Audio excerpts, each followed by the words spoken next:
Is that a possibility? Honestly, bro, my plan is after this fight, I want to go down to 154. Nah, bro. I'm done with cruiserweight. You know, I want to take this opportunity though. Yes, I say cruiserweight. I want to take this opportunity to, congratulate Crawford. You know, he put a hell of a performance. He's up there in the Mount Rushmore of the greatest fighters of all time. And, let Crawford do his thing, bro. At the end of the day, I have no interest in fighting Crawford. I have no interest in going down to 168. I mean, yeah, it's nice that it would be dope winning all titles, but I'm way past that at 168. The only reason I wouldn't even go down to 168 for Canelo. And I'm just being real with you, and let Crawford do his thing. Let him have his, let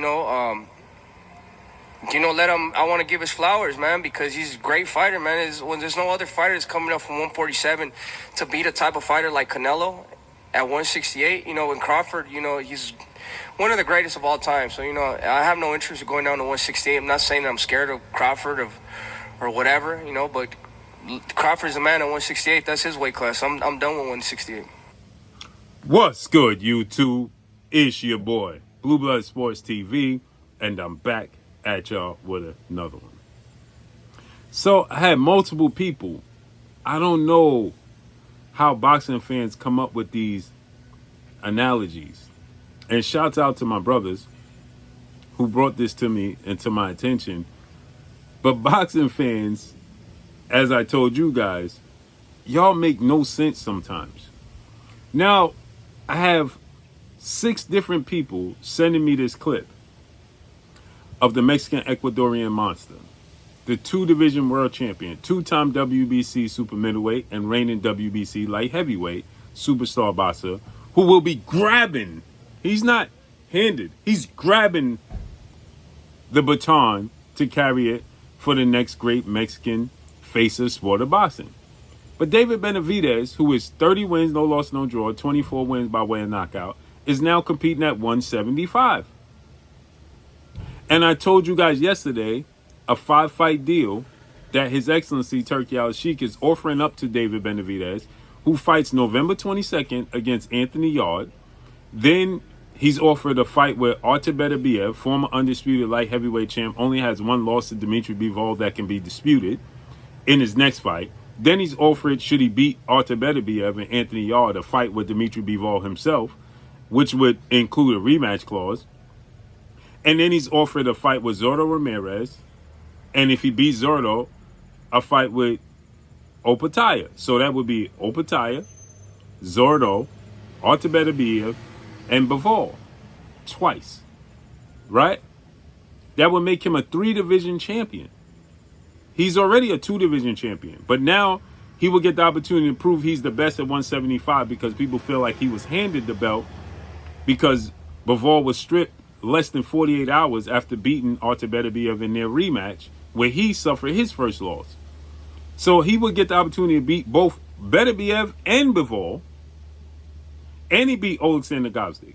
Those were the 3 top guys at 175. Oleksandr Gvozdyk, Dimitri Bivol, and Artur Beterbiev. This is when we started moving away from the Andre Ward, Sergey Kovalev, Adonis Stevenson era. So he would have the opportunity to beat all 3. That would stamp him and solidify himself at 175. He already did so at 168. Then he goes to 200 pounds cruiserweight and gets to compete against Opataya and Zordo, who are the 2 best 200-pound cruiserweights in the world.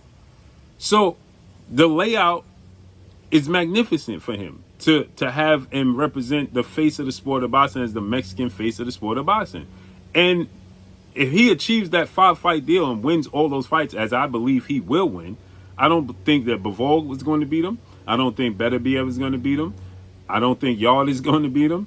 The toughest test of all of them is going to be Ja Opataya, but he's talking about actually going up to heavyweight. Zordo, I don't think beats him, right? So Opataya would be his toughest test, in my opinion. The wild card.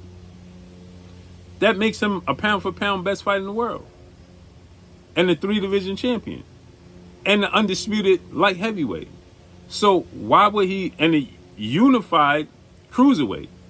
So why Are we pushing the narrative for him to go to 68 to fight Terrence Crawford, who just beat Canelo Alvarez? Because Dave Benavidez was linked to Canelo.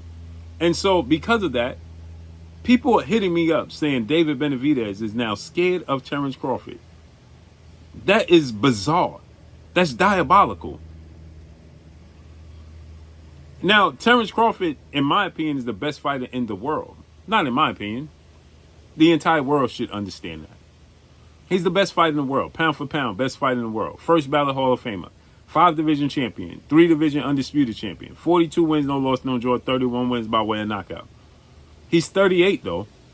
He's 5'8" with a 74-inch arm reach, and essentially he's still a 54. Yeah, he beat Canelo at 68, but he hasn't grown into that division. David Benavidez is 6'2" with 75-inch arm reach and rehydrates to nearly 200 pounds. Has very fast hands, very active, and very durable. So why would David Benavidez be scared of Terrence Crawford? He's not scared of Terrence Crawford. People, stop. Only in the sport of boxing can we create these false narratives.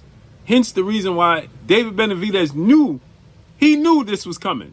That's why he said, I'm not scared of Terrence. That's why he made it a point to say, I'm not saying I'm scared of Terrence Crawford.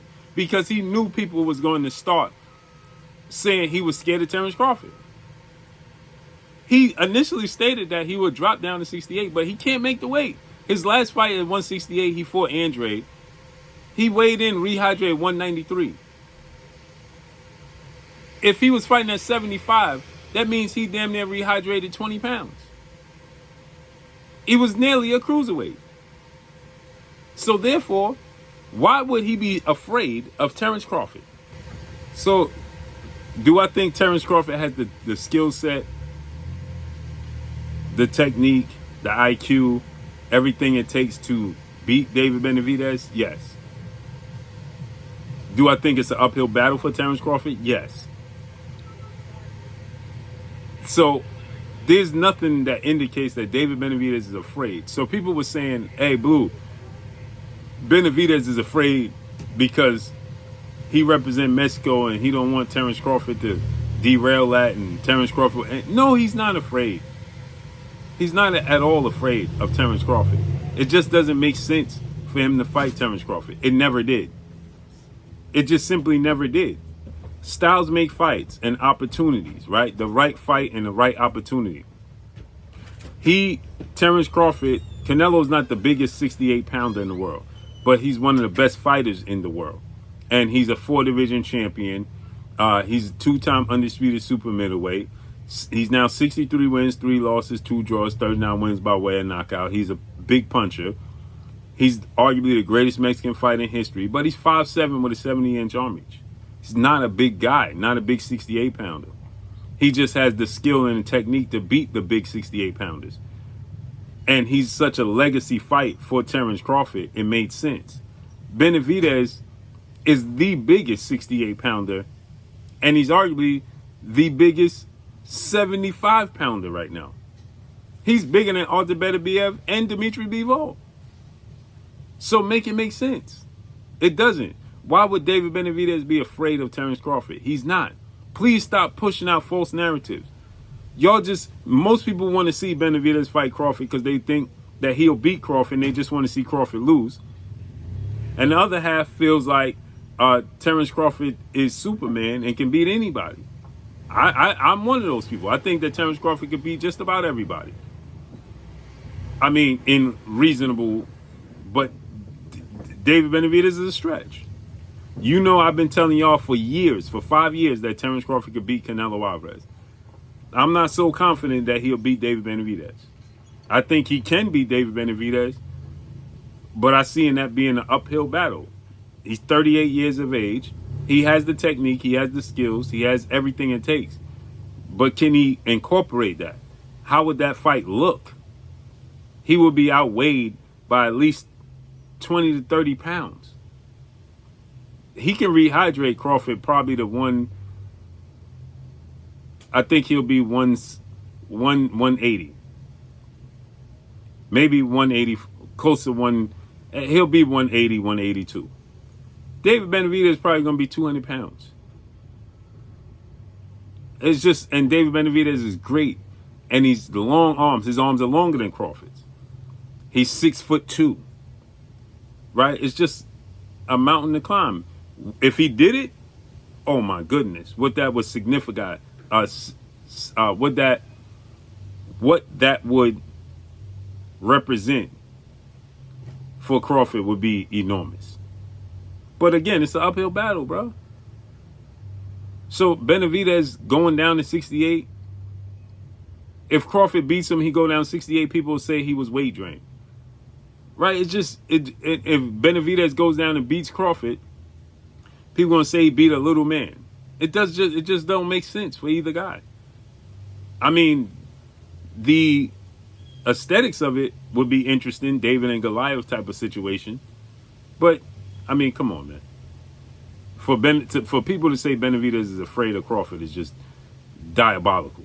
Please stop. Let David Benavidez be great in his own right. And that's all I got for y'all. Follow me on Instagram at Blue Blood Sports TV, all one word. It's your boy Blue signing off. I'm gone. Peace.